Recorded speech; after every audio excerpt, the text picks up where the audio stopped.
পেটের ভেতরটা আবার মোচড় দিয়ে উঠছে। 10 বার অব্দি গুনেছিলাম, তারপর আর গুনিনি। আরে বাবা, বড্ড বেগ এসে গেল যে।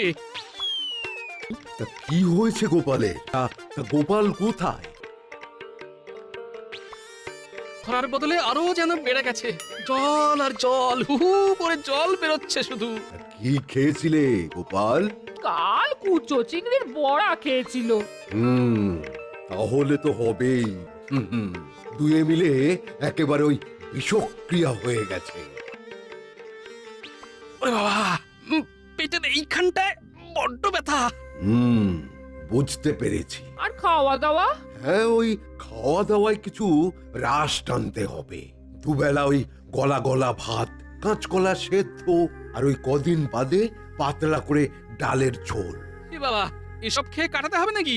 হ্যাঁ, কটা দিন এসবই খেতে হবে তোমায়।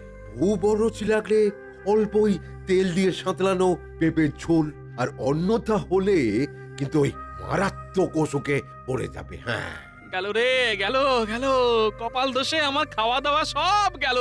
আমি তাহলে এখন আসছি। তা পুটি আমার সঙ্গে চলুক, আর ওর হাত দিয়ে আমি ওই ওষুধ পাঠিয়ে দিচ্ছি। যা, আমার খাবারের ওপর দাঁড়ি টেনে দিয়ে চলে গেল। ওরে বাবা, আবার যে মুচড়ে উঠলো।